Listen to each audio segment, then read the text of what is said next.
చాలా మందికి ఒక గుణం ఉంటుంది. భగవంతుడు ఎంతసేపు ఆరాధ్యనీయుడు, ఎంతసేపు భగవంతుడిని కొలుస్తావంటే నీకు సుఖాలన్నీ ఇచ్చిన నాళ్ళు భగవంతుడు మంచివాడు. భగవంతుడు నీ ఇంటి నౌకరు. నీవు స్నానం చేయడానికి నీళ్లు తోడి పెడితే నీ నౌకరు మంచివాడు. నువ్వు విప్పిన బట్టలు ఉతికి పెడితే నీ నౌకరు మంచివాడు. నువ్వు అన్నం తిన్న ఎంగిలి పాత్ర కడిగి పెడితే నీ నౌకరు మంచివాడు. నువ్వు కట్టి విడువబడేటటువంటి బట్ట లాంటి శరీరానికి ఏ వ్యాధి రాకుండా చూసిన నాళ్ళు నీ ఇంటి నౌకరు లాంటి దేవుడు నీకు మంచివాడు. నువ్వు తిన్న ప్రతి పదార్థాన్ని జీర్ణం చేసిన నాళ్ళు నీకు భగవానుడు మంచివాడు. కానీ నువ్వు చేసినటువంటి పాపానికి ఫలితం ఇవ్వకుండా ఆపడం కుదరదు కనుక దాన్ని చాలా తగ్గించి ఇచ్చినా భగవన్నిందన చేయడం కృతజ్ఞత కాదు. ఒక్క పూట కనపడకపోతే నౌకరు మీద కేకలేసినటువంటి కృతజ్ఞుడైన యజమానిలా కష్టం వచ్చినప్పుడు భగవన్నింద చేస్తావా? సుఖం వచ్చినప్పుడు మాత్రం నాది గొప్ప నాది గొప్ప అంటావా? ఇది ఇచ్చినది భగవానుడైతే అది ఇచ్చినవాడు భగవానుడు కాదా? దానికి నువ్వు కృతజ్ఞతలు ఆవిష్కరించావా? ఎప్పుడైనా ఆవిష్కరించలేదే. ఆత్మ పరిశోధన చేసుకోవడం అంటే ఏమిటో నేర్పిందమ్మ మనకి సుందరకాండలం. నువ్వు ముందు భగవానుడి వైపు ఇలా చూపించి తేరగా దొరికాడని అయిందానికి కాందానికి ఆయన్ని నింద చేయడం కాదు.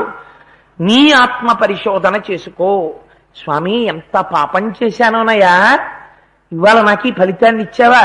కానీ ఆ ఫలితం చేత నేను తల్లడిల్లిపోకుండా, ఆ వస్తువు నశించిపోకుండా దాన్ని చాలా తగ్గించేసి ఎంత చిన్న పరిణామంలో తీసుకొచ్చి పెడితే నాకు ఇబ్బంది కలగదో అంత తక్కువకి తెచ్చావా తండ్రి అని ఆ సమయంలో కూడా భగవంతుని పాదముల యందు నిష్ఠ కలిగి ఉండడం భక్తుని యొక్క లక్షణం. కానీ యథార్థమునకు ఒక విషయం ఉంటుంది. ఎంత భక్తుడు కానివ్వండి, విశేషమైనటువంటి ఆరాధన చేసినప్పటికీ ఈశ్వరానుగ్రహం కలగకపోతే ఒక లక్షణం ఉండి తీరుతుంది భక్తుల్లో. నిరసన చేస్తాడు. ఎప్పుడు? ఇంత కష్టపడ్డాను, నువ్వు నన్ను కాపాడలేదు, నువ్వు దేవుడివా, అసలు నువ్వు ఉన్నావా, నువ్వు లేనిలో పొమ్మంటాడు. అలా అనకపోతే అది నరలక్షణం కాదు, అది మనుష్య లక్షణం. ఉండి తీరుతుంది. అమ్మకి ఉండాలి, నరకాంతగా ఉంది కాబట్టి. అమ్మ అలా అనలేదనుకోండి, ఆవిడ దేవతాస్వరూపం అయిపోతుంది. త్రిజట స్వప్నంలో చెప్పక్కర్లేదు, జాగృతిలో చెప్తోంది. దేవతాస్వరూపం అయిపోయిందా రావణుడు నిగ్రహింపబడడు. నరకాంతగానే ఆవిడ ఉండాలి. అందుకని నరకాంతగానే ఉపాసన చేయబడినటువంటి భగవానుని యొక్క అనుగ్రహం పొందలేనప్పుడు తడబడినటువంటి మనస్సుతో భగవంతుని పట్ల కృతజ్ఞతాభావము ఆపాదించి మాట్లాడినట్టే అమ్మ కూడా మాట్లాడుతుంది. ఎంత అందంగా అంటుందో చూడండి. అనన్య దైవత్వం ఇయం క్షమాచ భూమౌచ శయ్యా నియమశ్చ ధర్మే పతివ్రతాత్వం విఫలం మమేదం కృతం కృతఘ్నేష్వివ మానుషాణం. రావణుడు నన్ను ఇంత ప్రలోభ పెట్టాడు. ఒకనాడు నేను మృగానికి లోభానికి గురయ్యాను. ఆ తర్వాత బుద్ధి తెచ్చుకున్నాను.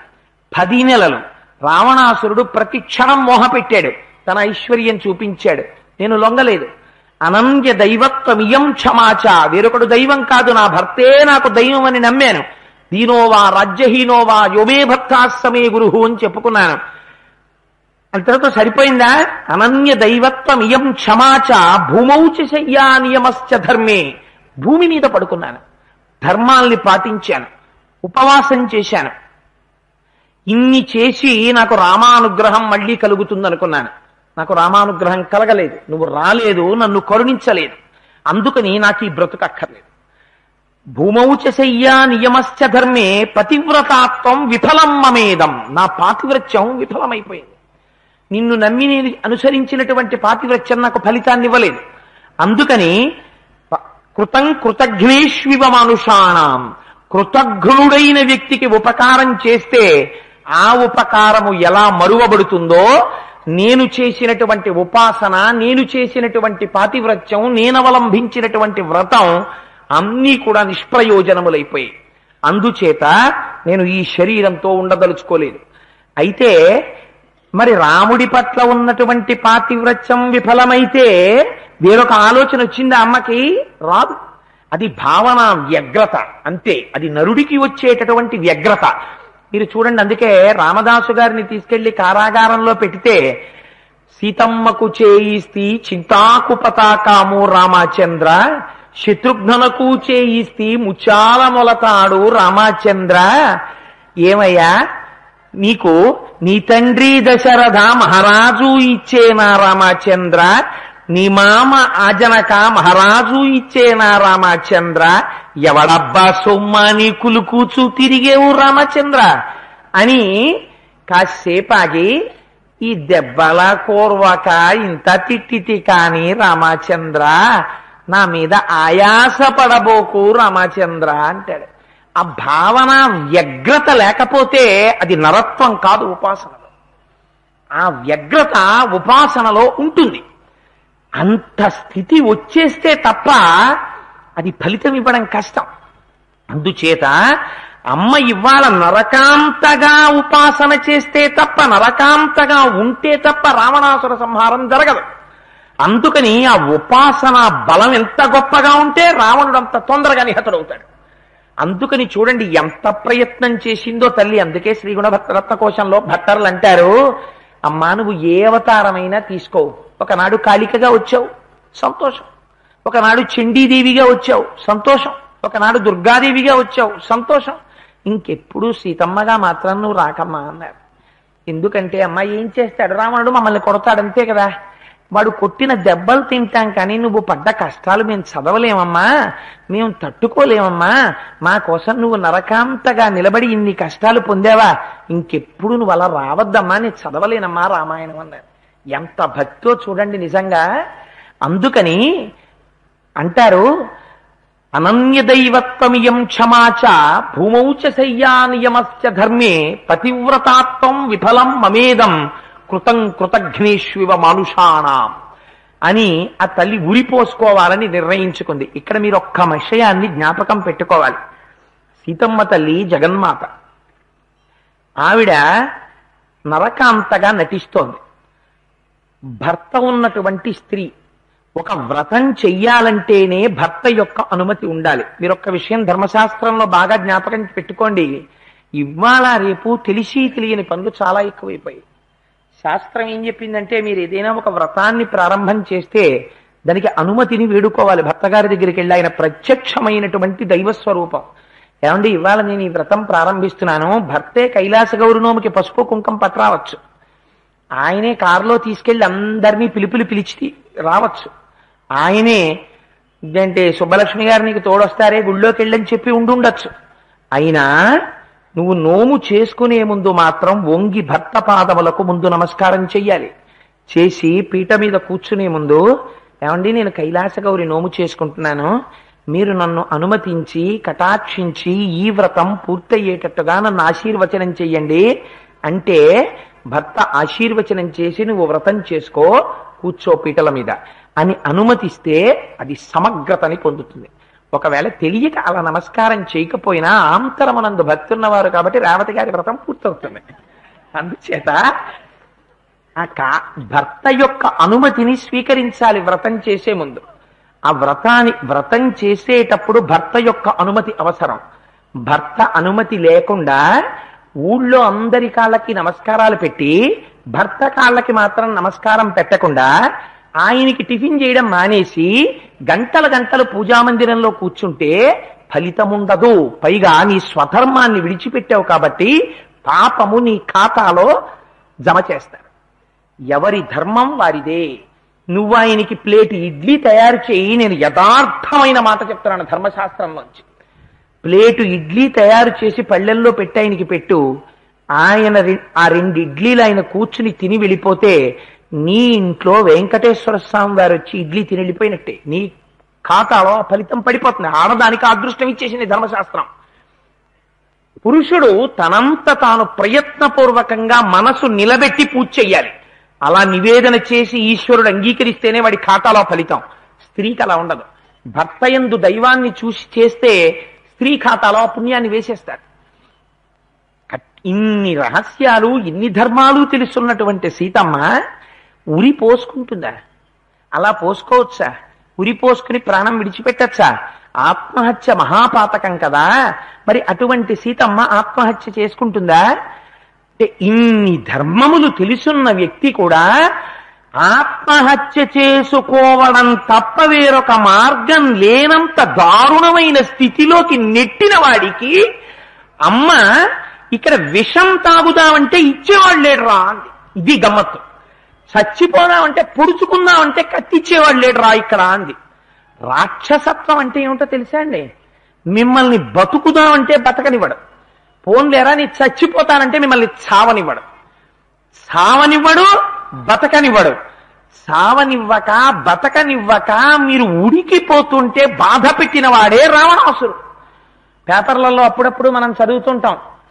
ఇక్కడ వివాహం చేసుకుని అమెరికా తీసుకెళ్ళిన దగ్గర నుంచి ఓ గదిలో పెట్టి చావగొట్టడమే పనిగా కొట్టి ఆఫీస్కి వెళ్ళిపోయే ముందు తాళం వేసి వెళ్ళిపోతే ఏదో ఒక్కనాడు ఫోన్ దొరికితే నేను ఇక్కడ చాలా కష్టాలు పడుతున్నాను అని చెప్తే ఆ కష్టాలు తలుచుకుని గుండెలు బాదుకుని ఇక్కడ ఉన్న వాళ్ళు అక్కడికి ఎలా వెళ్లాలో తెలిసే లోపల ఆవిడ చనిపోయిందని ఫోన్ వస్తే ఆ తర్వాత ఆవిడ భౌతిక కాయం వస్తే ఎవరేం చేయగలుగుతున్నారు? మీరు పేపర్లు చదవట్లేదా? లేడా రావణుడు బతికి? అందుకే రావణ కాష్టం రగులుతూనే ఉంటుంది. అందుకే రామాయణం వింటే నువ్వు రాక్షసుడవో నువ్వు మనిషివో నిన్ను నువ్వు పరిశీలించుకోవడానికి ఒక అవకాశం కలుగుతుంది. ఆనాడు అబలయైనటువంటి ఆ స్త్రీ ఏమీ చేసి ఉండకపోవచ్చు, కానీ పరమేశ్వరుడన్నవాడు ఒకడున్నాడు. ఉచ్చులో పట్టి చచ్చేటటువంటి జన్మ కొన్ని కోట్ల కోట్ల జన్మలను అనుభవిస్తావు. మనం చూడటల్లా అలా పోతుంటే పరిగెత్తుకొచ్చి కర్రకు తాడేసి దాని పీకకేసి పట్టుకుని ఇటుకాళ్ళు అటుకాళ్ళు తాళ్లేసి కట్టి సైకిల్ మీద పెట్టుకుని పట్టికెళ్ళి దాన్ని పీక కోసి చంపడం చాలా కష్టం కాబట్టి రోకళ్ళు పట్టుకొచ్చి కడుపు మీద కొడతారు, కొట్టి చంపుతారు కొన్ని జంతువుల్ని. అలా కోట్ల జన్మలెత్తుతావు నువ్వు చేసిన అపచారానికి. చూడటం లేదనుకుంటున్నావేమో, చూసే కన్నోటుంది ప్రపంచంలో, అది సర్వకాలముల యందు చూస్తోంది, జ్ఞాపకం పెట్టుకో. ఇంత దారుణం అమ్మ సిద్ధపడిపోతే లోపల నువ్వు అంతఃపురంలో కూర్చొని ఫలహారాలు చేస్తూ అమ్మని దండన విధించమని ఒక స్త్రీ మీద రాక్షస స్త్రీల్ని పురికొల్పి నేను క్షేమంగా ఉన్నాననుకుంటే నువ్వు క్షేమంగా ఉన్నావా? ఆవిడ తన కేశపాశంతో ఉరిపోసుకోవలసినటువంటి స్థితిని కల్పించిన వాడు పుత్ర మిత్ర కళత్రాదులతో నశించిపోయాడు. పరమ యథార్థం ఇది. బ్రహ్మగారు వాల్మీకి ఇచ్చిన వరం. ఆచమనం చేస్తే కనపడితే రాశారు. త్రేతాయుగంలో రామాయణం జరిగింది కదండి, చాలా సంవత్సరాలు అయిపోయింది కదండి, ఇప్పుడు పనికొస్తుందా అండి? చొప్పదంటూ ప్రశ్నలు ఎయ్యకు. ఎంతకాలం పర్వతాలుంటాయో, ఎంతకాలం నదులుంటాయో అంతకాలం రామాయణం ఉంటుంది. అంటే రామాయణంలో చెప్పబడిన ధర్మమే నీకు అనువర్తిస్తుంది. నువ్వు అది ఎంచుకో, ఆ ధర్మాన్ని ఎంచుకో చాలు. అందుకని అమ్మ అటువంటి వ్యగ్రతని పొందితే ఈ ఫలితం ఎవరి ఖాతాలో పడిపోతోంది? రావణాసురుడు పొందబోతున్నాడు ఈ పాపాన్ని. ఎంత మాటంది అమ్మ. ఇవాళ నేను చనిపోదామంటే ఇక్కడ నాకు విషం ఇచ్చేవాడు లేడు. ఎంత దారుణమో చూడండి. పోన్లేరా నేను బతికుండను, చచ్చిపోతాను, ఇంత విషం ఇచ్చేయండి. ఇవ్వరు వాడు. పోను కత్తి ఇవ్వరు వీళ్ళెవరు. పోను చచ్చిపోతాను, వీళ్ళు ఒప్పుకోరు. ఓ తాడు ముక్కో ఏదో వెతుక్కుంటే వీళ్ళు పట్టుకుంటారు నన్ను. అందుకని నేనేం చెయ్యాలి? నా శరీరంతోనే నేను చచ్చిపోవాలి. ఎంత గమ్మత్తో చూడండి. అందుకని దీర్ఘమైన కేశపాశం ఉన్నదే దాంతోటే ఉరిపోసేసుకుంటానండి. ఇదో గమ్మత్తు. అసలు అలా పోసుకోవడం కుదురుతుందా? కాదు. ఆంతరమనంది ఇంకొక రహస్యం. అసలు ఇప్పటి వరకు అనుకోని సంఘటనలు ఒకదాని మీద ఒకటి జరిగిపోతున్నాయి. వచ్చి శిశుపావృక్షం మీద కూర్చున్న తర్వాత ఈవిడితో ఎలా మాట్లాడాలో అర్థం కాక కొట్టుకుంటున్నవాడు పైన ఒక ఆయన ఉండిపోయాడు. ఇప్పుడు ఈయనతో ఎలాగో అలా మాట్లాడించాలి. అలాంటి స్థితిలో ఏం మాట్లాడతాడో చూడ్డానికి అగ్ని పరీక్ష పెట్టింది. నీకు ఏం చెయ్యాలో తెలియని పరిస్థితి, గందరగోళం, అయోమయం ఏర్పడిపోయింది అనుకోండి జీవితంలో. ఆనాడు అనుకోకుండా నీ నోటి వెంట నీ కులదేవత యొక్క నామం, అది శివాను, ఈశ్వరాను, రామాను, నారాయణాను, ఏమీ బాధ లేదు. కానీ నీ నోటి వెంట అనుకోకుండా శ్రీరామ శ్రీరామ శ్రీరామ శ్రీరామ నీ నామమెంత రుచిరా, శ్రీరామ నీ నామమెంత రుచిరా అని ఒక్క 5 నిమిషాలు ఏం చెయ్యాలో తెలియని పరిస్థితిలో నీ నోటి వెంట రామనామం వచ్చేస్తోంది అనుకో, అంటే నీ మనస్సు అంత విశ్వాసాన్ని పొంది ఉంది భగవంతుడి మీద. పరీక్ష ఎవరికి పడుతోంది? హనుమకి పడుతోంది. ఇలాంటప్పుడు ఏం మాట్లాడతాడో చూద్దామని. ఎవరెవరిని పరీక్ష చేశాడు? సాధకుడైనటువంటి హనుమని జగన్మాత అయిన అమ్మ పరిశీలన చేస్తోంది. పరిశీలింపబడుతున్నారు స్వామి హనుమ. నిగ్గు తేలాలిప్పుడు. ఇన్ని రహస్యాల్ని నిక్షేపించి ఏకకాలమునందు 2 ఫలితాలను ఇచ్చేస్తుంది. ఇదే మాయాస్వరూపం అంటే. అందుకే ప్రార్థనా శ్లోకం చెప్తే ఒక పాట చెప్తాం. సింధూరారుణ విగ్రహాం త్రినయనాం మాణిక్య మౌళిస్ఫుర తారానాయక శేఖరాం స్మితముఖీం ఆపీనవక్షోరుహాం పాణిభ్యాం అళిపూర్ణరత్నచకం రక్తోత్పలం బిభ్రతీం సౌమ్యాం రత్నఘటస్థ రక్త చరణాం ధ్యాయేత్పరేదంబికాం. అమ్మా, నిన్ను నేను అమ్మగా ఆరాధన చేస్తున్నాను. ఇంద్రియముల యొక్క లౌల్యము పడకుండా ఆపుతుంది. ఆవిడ అనుగ్రహం కలగలేదు. ఆవిడ చేతిలో మధ్యపాత్ర ఉంది. అమృతం లాంటి మధ్యపాత్ర. సువాసనలకి షట్పదములు వచ్చి తిరుగుతున్నాయి. దాని మీద లౌల్యాన్ని కల్పిస్తుంది. ఈ ఇంద్రియములు ఈశ్వరుడి వైపుకి వెళ్ళిపోతే కట్టుబాటుతోటి ఉన్నతిని పొందేస్తాడు. ఈ ఇంద్రియములు లౌల్యానికి గురైపోయాయి, నశించిపోతాడు. 2 ఎవరిస్తారు? అమ్మవారే ఇస్తుంది. ఎందుకని? ఆవిడది మాయాస్వరూపము కనుక. అటువంటి మాయాస్వరూపము కనుకనే శివధనస్సు విరిచిన వాడికే సీతమ్మనిస్తానన్నారు. ఎవడు మమ మాయా దురత్యయ అతిక్రమించలేడన్నాడు పరమాత్మ. ఎవడా మాయని భరించగలడో, ఎవడు వహించగలడో, ఎవడు సహించగలడో, ఎవడు శాసించగలడో, ఎవడు నియమించగలడో వాడు పరబ్రహ్మము. అందుకని శివధనస్సు ఎక్కుపెట్టిన వాడికి సీతమ్మ దక్కుతుందన్నారు. అందుకని ఈ శక్తిని పొందగలిగిన పరబ్రహ్మాన్ని వెతికాడు జనక మహర్షి. మహానుభావుడు కనుక, జ్ఞాని కనుక.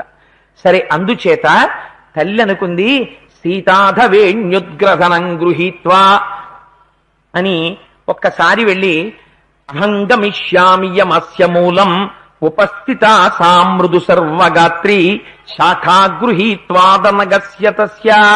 ఆ కంఠం చుట్టూ ఆ కేశపాశాన్ని గట్టిగా బిగించి పుష్పించినటువంటి శిశుపావృక్షపు కొమ్మనొక దాన్ని వంచి ఈ కేశపాశాన్ని ఆ చెట్టు కొమ్మకి వేసి బిగించుకుని ఉరిపోసుకుని మరణించడానికి సిద్ధపడిపోతోందమ్మ. అలా సిద్ధపడుతున్నటువంటి తరుణంలో అమ్మవారికి శుభశకునములు కనపడ్డాయిట. ఎటువంటి శుభశకునములు? తస్యాశుభం వమమరాళ పక్ష్మ రాజీవృతం కృష్ణ విశాల శుక్లం ప్రసందతైకం నయనం సుకేశ్య మీనాహతం పద్మమివాభితామ్రం. ఈ శ్లోకాన్ని చెప్పి ఎవరు అమృత భాండమైపోయారు చెప్పండి? వాల్మీకి మహర్షి అమృత భాండం అయిపోయారు. ఎందుకని? ఆయనకి వరం ఉంది బ్రహ్మగారిది. అమ్మవారి కన్ను అదిరితే ఎడమ కన్ను, ఆ కన్ను ఎలా అదిరిందో, ఎలా ఉంటుందో, కంటి లోపల ఉండేటటువంటి నల్లపాప దగ్గర నుంచి తెల్లని కన్నుగుడ్డు వరకు ఆయన దర్శనం చేసేశారు వాల్మీకి మహర్షి. లేకపోతే శ్లోకం ఎక్కడి నుంచి వచ్చింది? బ్రహ్మగారు ఓ మాట అన్నారు, నువ్వు చెప్పే రామాయణంలో ఒక్క మాట కల్పితము కాని అబద్ధము కాని ఇందులో ఉండదన్నారు. అంటే ఇవన్నీ దర్శనం చేసినవేగా. తస్యాశుభం వమమరాళ పక్ష్మ రాజీవృతం కృష్ణ విశాల శుక్లం ప్రసందతైకం నయనం సుకేశ్య మీనాహతం పద్మమివాభితామ్రం. అప్పుడు అదినద ఎడమకన్ను, ఎడమకన్నదిరింది అనరు మహర్షి. ఎడంకన్ను అమ్మవారిది అదిరితే ఎంత అందంగా ఉంటుందో దర్శనం చేయిస్తారు. ఎందుకని? ఎదర శుభం జరగబోతోంది. అలా అదిరినటువంటి కన్ను మీకొక్కసారి మనస్సులో దర్శనం అయితే సుందరకాండ కనుక శుభాల్ని వర్షించేస్తుంది. అందుకని ఎంత గొప్ప ఉపమానం వేసేశారో చూడండి. సరోవరంలో నీటి యొక్క పైభాగమునందు అరవిరిసినటువంటి తెల్లని పద్మములకు నీటి లోపలికి కాడ ఉండిపోతుంది.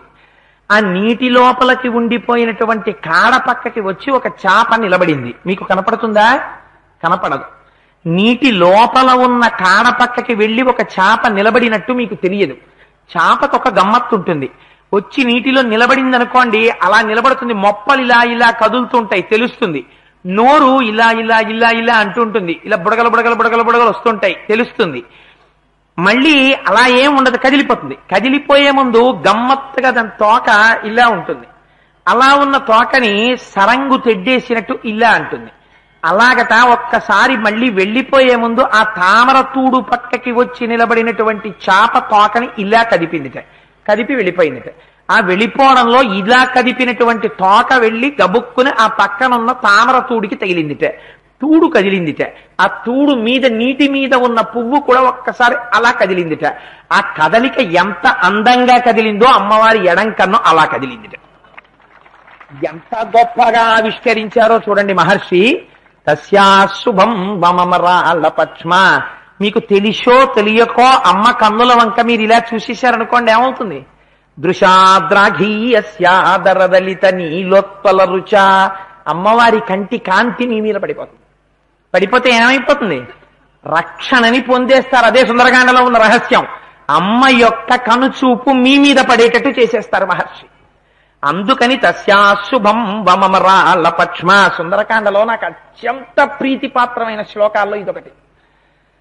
రాజీవృతం కృష్ణ విశాల శుక్లం ప్రాసందతైకం నయనం సుకేశ్య మీనాహతం పద్మమివాభితామ్రం. ఎవరు వెయ్యగలరండి ఉపమానం?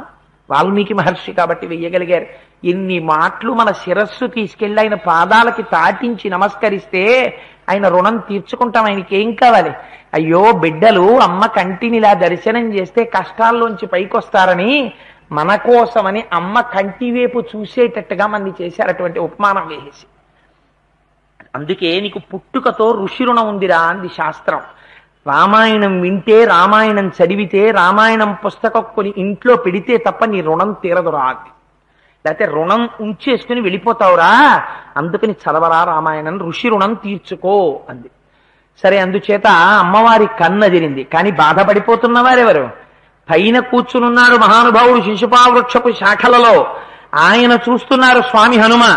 అయ్యో, ఏ తల్లి యొక్క జాడ కనిపెట్టడం కోసమని ఈ భూమండలంలో ఉండేటటువంటి 4 చెరగులా కొన్ని కోట్ల మంది వానరులు అన్వేషిస్తున్నారో అటువంటి సీతమ్మ తల్లి యొక్క జాడ ఈశ్వరానుగ్రహంగా నేను కనిపెట్టగలిగాను. ఆ అమ్మని దర్శనం చేశాను, రావణాసురుణ్ణి చూశాను, సీతమ్మ రావణుడితో మాట్లాడడం విన్నాను, రావణుడు సీతమ్మతో మాట్లాడడం విన్నాను, త్రిజటా స్వప్నం విన్నాను, అమ్మ ఎవరో స్పష్టంగా తెలుసుకున్నాను. నేను జగన్మాత అని దర్శనం చెయ్యడం కాదు, జగన్మాతే అని త్రిజట నిర్ధారించింది, తన స్వప్న వృత్తాంతాన్ని చెప్పింది. ఇటువంటి అమ్మ ఉరిపోసేసుకుంటోంది. ఇంత దూరము వచ్చి నేను అమ్మని ఓదార్చకపోతే అమ్మ ఉరిపోసుకుంటే, ఎందుకని కనబడినటువంటి శుభముల చేత అమ్మ ఉపశాంతిని పొందింది. ఎడమ భుజం అదిరింది, ఎడమ తొడ అదిరింది, వస్త్రం కొంచెం జారింది. ఆ రాహుగ్రహం విడిచిపెట్టినటువంటి చంద్రబింబంలా అమ్మ ప్రకాశించింది. కానీ మళ్ళీ అమ్మ బుద్ధి యందు వైక్లభ్యమును పొంది నిరాశ చేత మళ్లీ ఉరిపోసుకుని మరణిస్తే వచ్చి ఓదార్చి మాట్లాడకుండా నేను వెళ్ళిపోతే, రేపొద్దున్న అమ్మ ఉరిపోసుకుని మరణించిన తర్వాత ఈ మాట రామచంద్రమూర్తికి తెలిస్తే ఆయన బాణముల చేత ఈ సమస్త బ్రహ్మాండములను క్షోభింపజేస్తాడు. భూతాశ్చార్తా విపద్యంతే దేశకాల విరోధిత అర్ధానర్ధాంతరే బుద్ధిర్నిశ్చితాపిన శోభతే ఘతయంతి కార్యాణి దూతా పండితమానినః. నేను చాలా పండితుణ్ణనుకున్నటువంటి, వివేచనాశీలత లేనటువంటి పండితుణ్ణనుకున్నటువంటి మంత్రి చేత, దూత చేత కార్యములు చెడిపోతాయి. ఇప్పుడు నేను ఏం చెయ్యాలి? నేను మనుష్య భాషలో గట్టిగా సంస్కృతంలో మాట్లాడితే ఈ చుట్టూ ఉండేటటువంటి రాక్షస స్త్రీల చెవుల్లో పడతాయి. ఎవడురా మనుష్యుడు మాట్లాడుతున్నాడని నా మీద కొమ్మలు పట్టుకుని వస్తారు. వచ్చిన తర్వాత నాకు వారికి యుద్ధం జరుగుతుంది. జయాపజయములు విధి నిర్ణీతములు. వెళుతున్నప్పుడు నేను సముద్రంలో పడిపోవచ్చు, లేదా నేను వాళ్ళని గెలవచ్చు, లేదా వాళ్ళు నా చేతిలో ఓడింపబడచ్చు. కానీ రామచంద్రమూర్తి లంకా పట్టణానికి వచ్చి రావణ సంహారం చేసే లోపల నేను చేసినటువంటి అల్లరి చేత సీతమ్మ తల్లిని రావణాసురుడు తీసుకుని వెళ్లి వేరొక చోట దాచవచ్చు. సీతమ్మ తల్లితో మాట్లాడేంత వరకు అన్ని అనుమానాలే, సందిగ్ధాలే, భయాలే. చూడండి, రేపు కూర్చుంటారు తోరణం మీద, ఎవరు రా నన్ను కొట్టగలిగిన వాడు మళ్లీ దర్శనం చేసి వెళ్ళిపోతానంటారు. అంతే, భయం వదిలిపెట్టేస్తుంది, ఇంకా పూర్ణత్వాన్ని పొందేస్తుంది. అమ్మ దర్శనంతో, అమ్మ మాటతో, అమ్మ మాట అటువంటి మాట జగన్మాతగా మాట్లాడుతుంది. హనుమతో మాట్లాడినప్పుడు వేరొక స్థాయిలో అమ్మ మాట్లాడలేదు, జగన్మాతగానే మాట్లాడింది. నరకాంతగా అనుగమించి చూపించింది రామచంద్రమూర్తిని. అందుకే పుట్టుక అయోనిజ, రాముడి పక్కన నరకాంతగా ప్రవర్తన, హనుమ పట్ల జగన్మాత. అందుకనేది సుందరకాండ, సుందరకాండ ఉపాసన కాండ. అందుకే సుందరకాండకున్న గొప్పతనం అది. సరే, అందుచేత నేను ఏం చెయ్యాలి? ఎలా మాట్లాడాలి, ఏ భాషలో మాట్లాడను. నేను వానర భాషలో మాట్లాడితే అమ్మకు అర్థం కాదు, మనుష్య భాషలో మాట్లాడితే రాక్షసులు గుర్తుపడతారు. నేను వానర రూపంలో ఉన్నాను, వానరుడు మనుష్య రూపంలో మాట్లాడుతున్నాడంటే ఇది ఖచ్చితంగా రావణుడు మాట్లాడుతున్నాడు అని మరింత భయ విహ్వలైనటువంటి అమ్మ ఉరిపోసుకుంటున్నటువంటి తల్లి మరింత గట్టిగా ఉరిబిగించుకుంటుంది. నా కారణంగా అమ్మ ప్రాణములను విడిచిపెడితే ఆ పాపం నాకంటుకుంటుంది. మరి నేను ఇప్పుడు ఏం చెయ్యాలి, ఏం మాట్లాడాలి అర్థం కానటువంటి స్థితిలో ఏవం బహువిధాం చింతాం చింతయిత్వాం మహాకపి సంసర్వో మధురం వాక్యం వైదేశ్య వ్యజహార. ఇది రామాయణానికి గొప్ప, సుందరకాండకి గొప్ప. ఇలాంటి స్థితిలో ఇప్పుడు నేను ఏ మాట మాట్లాడితే అమ్మని ముందు ఉరిపోసుకోకుండా ఆపు చేసి బాహ్య స్మృతిని కల్పించి ఏ నామము అమ్మ చెవిలో పడినంత మాత్రం చేత ఒక్కసారి నా వేపుకి చూసేటట్టు నేను చెయ్యగలను అంటే ఆయనకి ఇంకొక జవాబు దొరకలేదు. ఏ నామము కోసం, ఎవరి కోసం అమ్మ పరితపించిపోతోందో ఆ రామకథ చెప్పడం తప్ప నాకు వేరొక దిక్కు లేదు. రామకథే చెప్తాను, ఎందుకంటే నాకు వచ్చింది అది, ఆ రామకథే చెప్పుకుంటాను అని వెంటనే రామకథ మొదలుపెట్టేశారంతే. చచ్చిపోయేవాడిని బతికించగలిగినది రామకథ. అందుకని అటువంటి స్థితిలో ఏం చెప్తాడో అమ్మ చూస్తోంది కింద నుంచి. హనుమ యొక్క ఉపాసనా బలాన్ని అమ్మ పరిశీలన చేస్తోంది. ఏం చెయ్యాలో తెలియనప్పుడు ఇంతటి నవవ్యాకరణ పండితుడు, ఇంత బుద్ధిమతాం వరిష్టం వాతాత్మజం వనరయూధ ముఖ్యం శ్రీరామదూతం శిరసానమామి, ఇట్లాంటి పరిస్థితిలో ఏం మాట్లాడతాడు? రామకథే మాట్లాడతాడు. ఇది ఆయన బలం. అందుకని చూస్తానయా అనుకుంది. వెంటనే ఆయన అన్నారు, రాజా దశరథో నామ రథకుంజరవాజిమాన్ పుణ్యశీలో మహాకీర్తి రుజుర్రాశి మహాయశ అని ప్రారంభం చేశారు. పూర్వకాలం కోసల దేశాన్ని దశరథుడనేటటువంటి మహారాజు పరిపాలిస్తుండేవారు. చక్రవర్తుల యొక్క వంశంలో జన్మించినటువంటి వాడు, తపస్సులలో రాజర్షులతో సమానమైనటువంటి వాడు, ఇంద్రుడితో సమానమైనటువంటి పరాక్రమము కలిగినటువంటి వాడు, విపరీతమైనటువంటి ఐశ్వర్యాన్ని సంపాదించినటువంటి వాడు, అందరి యొక్క ఐశ్వర్యాన్ని రక్షించినవాడు, తన ధర్మమును గుర్తిరిగినవాడు, ఇతరుల యొక్క ధర్మమును రక్షించేటటువంటి స్వభావం ఉన్నవాడు. అటువంటి దశరథ మహారాజు గారికి పుత్రకామేష్టి చేస్తే జన్మించిన పెద్ద కుమారుడైన రామచంద్రమూర్తి వృద్ధుడైన దశరథ మహారాజు గారు చేసినటువంటి ప్రతిజ్ఞ నిలబడేటట్టుగా చెయ్యడం కోసమని, ఆయన్ని సత్యవాక్యమునందు నిలపడం కోసమని 14 సంవత్సరముల అరణ్యవాసం చెయ్యడం కోసమని దండకారణ్యానికి బయలుదేరి వెళ్లిపోతే ఆయన్ని విడిచిపెట్టి ఉండలేక నిరంతరము అనుగమించేటటువంటి స్వభావము కలిగినటువంటి లక్ష్మణస్వామి రామచంద్రమూర్తితో వస్తే పతిసేవ తప్ప వేరొకటి నాకు అక్కర్లేదనేటటువంటి స్వభావమున్న మహాపతివ్రత అయిన సీతమ్మ తల్లి రాముడితో కలిసి దండకారణ్యానికి వచ్చింది. జనస్థానంలో 14,000 మంది రాక్షసుల్ని వేటాడి రామచంద్రమూర్తి సంహరించారు. దాని చేత కినుక తెంజిన 10 తలలు కలిగినటువంటి రావణాసురుడనేటటువంటి దుష్టబుద్ధి కలిగిన రాక్షసుడు లంకాపట్టణాన్ని ఏలుతున్నవాడు రాముడు లక్ష్మణుడు లేని సమయం చూసి మాయజింకని ప్రవేశపెట్టి సీతమ్మని అపహరించి తీసుకుని వెళ్లిపోయాడు. తదనంతరం సీతమ్మని అన్వేషిస్తూ వెళ్లినటువంటి రామచంద్రమూర్తి సుగ్రీవుడితో స్నేహం చేసి వాలిని సంహరించి సుగ్రీవుడికి పట్టాభిషేకం చేశారు. ఆనాడు సుగ్రీవుడి చేత అన్ని దిక్కులకు పంపబడగా వానరములు దక్షిణ దిక్కుకి సీతమ్మ జాడ కనిపెట్టడం కోసం వచ్చినటువంటి వానరులలో ఒకడనైనటువంటి హనుమాని పేరు కలిగినటువంటి నేను సీతమ్మ కోసమని 100 యోజనముల వైశాల్యము కలిగినటువంటి సముద్రాన్ని దాటి యథారూపాం యథావర్ణాం యథాలక్ష్మీంచ నిశ్చితాం అశ్రౌషం రాఘవస్యాహం సేయమాసాదితామయ. రాముడు సీతమ్మ ఎలాంటి కాంతితో, ఎలాంటి నగలతో, ఎలాంటి వస్త్రంతో ఎలా ఉంటుందని నాకు చెప్పాడో అలాంటి సీతమ్మని ఈ శిశుపావృక్షం మించి ఇక్కడే ఈ కింద చూసి నేను ధన్యుడనయ్యాను అని ఆపేశాడు. ఆపేసేసరికి ఇంతవరకు వినపడనటువంటి రామకథ చెవిన పడింది. అప్రయత్నంగా తన కంఠానికి చుట్టుకుంటున్నటువంటి జుత్తుని అమ్మ విడిపించేసి ఒక్కసారి అన్నాళ్ళకి వినపడిందిరా రామనామం. సగం తనకి తెలుసున్న కథ, సగం తెలియని కథ. ఈనాళ్లకి నా జాడ కోసమని రాముడి పనుపున మనిషి వచ్చాడు అని పరమ సంతోషంగా ఒక్కసారి చెట్టు మీదకి ఇలా తలెత్తి చూసిందిట. చూసేటప్పటికీ అమ్మ చెవిలోకి మాత్రమే వినపడేటట్టుగా దగ్గరగా వచ్చి ఆ ఆకులు తొలగించి ముందు కాళ్ళు 2 బాగా ముందుకు చాపి వెనపకాళ్లతో కొమ్మ పట్టుకుని పగడాల మూతి లాంటి మూతితో రామనామం చెప్తూ రామకథ చెప్తున్నటువంటి సుగ్రీవ సచివుడై మహానుభావుడు తత శాఖాంతరే లీనం దృష్ట్వాచలిత మానసావేష్టితార్జున వస్త్రం తం విద్యుత్ సంఘాత పింగళం తెల్లటి వస్త్రములు ధరించినటువంటి వారై మెరుపుల గుప్పుల పింగళ వర్ణంతో మిరిసిపోతున్న పచ్చటి నేత్రాలతో తెల్లటి పంచె కట్టుకుని దగ్గరగా అమ్మకి కనపడ్డారు. కనబడగానే అమ్మ ఆ కొమ్మ విడిచిపెట్టి నేల మీద పడి స్పృహ తప్పిపోయింది.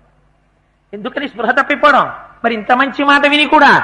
అంటే అమ్మో వానరం కనపడింది, నిద్రలో వానరం కనపడకూడదు కలలో, నాకు కలలో వానరం కనపడింది అంటే తాను కలలో ఉందో నిద్రపోతోందో జాగృతిలో ఉందో కూడా తెలియనంతటి దుఃఖ స్థితిలో ఉన్నది అమ్మ బాహ్యమునందు. నరకాంతగా ఇంత కష్టం ఉంటే కానీ వాడి పాపం దగ్గర పడదు. అందుకని ఆ తల్లింది, నేను ఒక్కటే కోరుకుంటున్నాను, స్వప్నంలో వానరం కనపడకూడదు, కానీ నాకు కనపడింది. దానివల్ల ఏ కీడు జరగబోతోందో. స్వస్థస్తు రామాయ సలక్ష్మణాయ తథాపితుర్మే జనకస్య రాజ్ఞ. ఈ లోకానికి నేర్పింది పతివ్రతగా తల్లి. తనకి అపకారం కాదుట. ఆ పీడకలొస్తే ఏమనుకోవాలి? ఇవాళ రేపు గుళ్ళల్లో పూజలు చేయించడంలో నేను చిత్ర విచిత్రమైన వ్యక్తుల్ని చూస్తున్నాను. భర్త బ్రతికుండగా తన పేరు మీద పూజ చేయించుకుంటుంటారు కొంతమంది. ఎంత అమంగళకరం అది! ఏ పూజ చేసినా భర్త పేరు మీద జరిగితే చాలు, ఆయన ఇంటికి యజమాని. ఆయన పేరు చెప్పి సపుత్రకస్య సబాంధవస్య అని మాట చెప్తే ఆ ఇంట్లో ఉన్న సభ్యులందరూ వచ్చేస్తారు. గమ్మత్తు కొంతమంది ఇవాళ అది కూడా ఎంత వ్యగ్రతని పొందేసిందంటే భర్త బ్రతికుండగా తమ పేరు చెప్పుకుని పూజలు చేయించుకుంటుంటారు. కొంతమంది పుట్టింట వాళ్ళని చూశాను, వాళ్ళని లెంపకాయే కొట్టాలో లేకపోతే వాళ్ళ బుద్ధి గడ్డి తిన్నందుకు తీసుకెళ్లి పెద్దల దగ్గర కూర్చోపెట్టి నేర్పాలో నాకు తెలియదు. కానీ వాళ్ళ ఇళ్లల్లో పూజలు జరుగుతున్నప్పుడు, వాళ్ళ ఇళ్లలో సత్యనారాయణ వ్రతం చేసుకుంటే, వాళ్ళ ఇంట్లో రుద్రాభిషేకం చేస్తే కూతురు పేరు చెప్తారు, మనవడి పేరు చెప్తారు, అల్లుడి పేరు చెప్పరు. నేను చూశాను కొన్ని కుటుంబాలు. ప్రభో, అందుకని గుండెలు బాదుకుని చెప్తున్నాను ఇవాళ. అల్లుడు నీకు కానివాడా? కూతురు నీ కూతురా? అల్లుడి పేరు లేకుండా నీ కూతురి పేరు చెప్పి గోత్రం చెప్తే దాని అర్థం ఏమిటి? పుట్టింటి వాడివై కన్న తండ్రివై నువ్వు అలా చెప్పచ్చా పూజలో? తెలిసి చెప్తున్నావా తెలియక చెప్తున్నావా? ఎంత అమంగళకరమైన మాట ఆ మాట! అసలు అలాంటి ప్రయత్నాలు చెయ్యొచ్చా? ఎంత ఇవాల్టి రోజున ఎంత చిత్ర విచిత్రమైన పోకడలు వచ్చాయో చూడండి. సుందరకాండ ఎందుకు మనకి శిరోధార్యం అంటే ప్రవర్తన నేర్పుతోంది సీతమ్మ తల్లి మనకి. చూసిందెవరు వానరాన్ని? సీతమ్మ చూసింది. ఎవరికి పీడ రావాలి? సీతమ్మకి రావాలి. ఆవిడేమంది? స్వస్యస్సు రామాయ సలక్ష్మణాయ. లక్ష్మణునితో కూడినటువంటి రాముడికి మంగళం కలగాలి. రాముడికి ఏదైనా అమంగళం జరిగితే నాకు అమంగళం జరిగిపోయినట్టే. రాముడు సుఖంగా ఉంటే నేను సుఖంగా ఉన్నట్టే. ఇది కదా పతివ్రత మహాభాగా ఛాయానుగత సదా. ఈ పూజ ఇంట్లో స్త్రీ చేస్తే దేవేంద్రుడికి అమరావతి అధికారం ఎక్కడి నుంచి వచ్చింది? శచీదేవి పూజ వల్ల వచ్చింది. అందుకే ఇంటిని చూసి ఇల్లాల్ని చూడండి అంటారు. ఇల్లాలు సక్రమంగా ఇంట్లో ప్రవర్తిస్తే బయట భర్తకి అమంగళం కూడా తొలగిపోతుంది. నేర్పింది సీతమ్మ తల్లి. ఆ తర్వాత ఎవరిని చెప్పింది? తథాపితుర్మే జనకస్య రాజ్ఞ. పుట్టింటి వాళ్ళ యొక్క వైభవాన్ని కోరద్దని ఏ స్త్రీని శాసించలేదు ధర్మశాస్త్రం. తప్పకుండా కోరు, కానీ ముందు భర్త గురించి అడగాలి, అత్తవారి గురించి అడగాలి. నువ్వు నా కూతురుంది, నా కూతురు ఎప్పుడైనా అత్తవారింటికి వెళ్ళిన తర్వాత నా గురించి పూజ చేస్తే నేను అంగీకరించాను. ముందు చెయ్యవలసిన పూజ తన మామగారి గురించి చెయ్యాలి, తన అత్తగారి గురించి చెయ్యాలి, తన భర్త గురించి చెయ్యాలి, తన వరదుల గురించి చెయ్యాలి. తదనంతరం నా పేరు చెప్పు. మా నాన్నగారు సంతోషంగా ఉండాలి, క్షేమంగా ఉండాలని కోరుకో. మా నాన్నగారు క్షేమంగా ఉండాలని ముందు చెప్పి తర్వాత మా మామగారు క్షేమంగా ఉండాలన్న పూజ నువ్వు ఎప్పుడూ చేయకు అని నా కూతురికి చెప్పి నేను అత్తవారింటికి పంపిస్తాను. ఎందుకు చెప్తున్నాను ఈ మాట అంటే లోకమునకు తెలియాలి. ఆడపిల్ల ఆడపిల్లే. అలాగే నా ఇంటికి వేరొక పిల్ల కోడలిగా వస్తుంది. ఆ పిల్ల పూజ చేస్తున్నప్పుడు తన పుట్టింటి వారి అభ్యున్నత కలగాలని ముందు పూజ చేస్తే నేను అంగీకరించను. తప్పమ్మా, అలా చేయకూడదు. ఈ ఇంటి కోడలుగా నువ్వు ముందు నా క్షేమాన్ని కోరు, నీ అత్త క్షేమాన్ని కోరు, నీ భర్త క్షేమాన్ని కోరు. నీకు మరుదులు లేరు, నువ్వు అదృష్టవంతురాలి. అందుకని నువ్వు అంటే నా గురించి చెప్పాను కాబట్టి ఉపమానం చెప్పానండి, వేరొకరి మీద పెట్టడం ఎందుకని. అందుకని ఆడపిల్ల అనేటటువంటిది అటు నుంచి ఇటొచ్చి ఉద్ధరించాలి, ఇటు నుంచి అటెండి ఉద్ధరించాలి. ఆడపిల్ల ఎంత గొప్పదో చూడండి. మన వాళ్ళు ఆడదంటే ఏదో అమాయక. అందుకే మొగాడికి పేరైతే మగాడంతే. ఆడపిల్లకి పుడుతున్న ఆడపిల్ల ఇక్కడ పుట్టింది కానీ అక్కడ ఉద్ధరిస్తుంది ఆవిడ. అక్కడ ఉద్ధరించడానికి ఇక్కడ ట్రైనింగ్ పొందుతోంది, ప్రవేశంలో ఉందంతే ఇక్కడ నీకు. అందుకని పోస్టింగ్ తర్వాత ఇస్తారు ఎక్కడికి వెళ్ళాలో. అక్కడ ఉద్ధరిస్తున్న ఆడపిల్ల, ఈడపిల్ల కాదా పిల్ల, ఇక్కడ న్యాసంగా కొన్నాళ్ళు ఉంటుందంతే. నువ్వు ఎంత అందంగా పిల్లని తయారు చెయ్యగలిగితే, అందంగా అంటే నల్లగా ఉన్న పిల్లని తెల్లగా చేస్తానా, వాషింగ్ మిషన్ లో వేస్తానా, సబ్బెట్టి తోగుతానా, అది కాదు. అంతఃసంస్కారం నేర్పాలి. నేర్పితే ఈ పిల్ల ఆడపిల్లై ఆ వంశాన్ని అంత వృద్ధిలోకి తీసుకొస్తుంది. ఇది ఆడపిల్ల గొప్పతనం. రామచంద్రమూర్తికి అంత వైభవం వచ్చిందంటే మా అమ్మ సీతమ్మ. అందుకని చూపిస్తున్నారు మహర్షి. స్వస్యస్సు రామాయ సలక్ష్మణాయ కథాపితుర్మే జనకస్య రాజ్ఞ. నా తండ్రి జనక మహారాజు క్షేమంగా ఉండాలి, తప్పేం లేదు. ముందు రామలక్ష్మణులకు అడిగింది, తర్వాత జనక మహారాజు గారికి అడిగింది. అడగాల ఆడపిల్లలాగా. ఎంత అందంగా చెప్పిందో చూడండి. అంత బాధలో కూడా ధర్మం తప్పదమ్మా అని ఆవిడ అనుకుంటుంది. అసలు నాకు నిద్ర వస్తే కదా కల రావడానికి, అసలు నేను నిద్రే పోలేదు. రామచంద్రమూర్తి గురించి నిరంతరం తపస్సు చేస్తున్న నాకు నిద్ర ఎక్కడొస్తుంది? నిద్రే లేని నాకు కలెక్కడి నుంచి వస్తుంది? కాబట్టి ఇది బహుశా నిరంతరం నేను రాముణ్ణి తలుచుకుని తలుచుకుని తలుచుకుని తలుచుకుని ఉండడంలో రామకథ విన్నట్టుగా ఒక భ్రాంతికి లోనయ్యాననుకుంది. అనుకుని మళ్ళీ పైకి చూసింది, మళ్ళీ స్వామి అక్కడే ఉన్నారు. అరేరే ఈ వానరం ఇక్కడుంది. వెంటనే ఆవిడంది, నమోస్తు వాచస్పతయే సవజ్రిణి స్వయంభువే చైవ హుతాశనాయ చ అన్నేన చొక్తం యదిదం మమగ్రతో వనౌకసా తచ్చతదాస్తు నాన్యథ. ఇంద్రుడితో కూడుకుని పక్కన ఇంద్రుడున్నటువంటి బృహస్పతికి నమస్కారం, అగ్నిదేవుడికి నమస్కారం, చతుర్ముఖ బ్రహ్మగారికి నమస్కారం. వీళ్ళందరూ వాక్కునికి అధిష్టాన దేవతలు. అందుకని ఈనాడు ఈ చెట్టు మీద కూర్చున్నటువంటి వానరుడు, ఆవిడికి హనుమాన్ తెలియదు. ఆ వానరుడు ఏ మాట చెప్పాడో, రాముని పనుపున నేను వచ్చాను దూతగా అని చెప్పాడు. అది సత్యమగుగాక అని అమ్మ ఒక్కసారి దేవతల్ని ప్రార్థన చేసింది. ఏది సత్యం కావాలన్నా, ఏది ఫలితం కావాలన్నా దేవతారాధనం చేత వస్తుంది. అమ్మ నేర్పింది మనకి.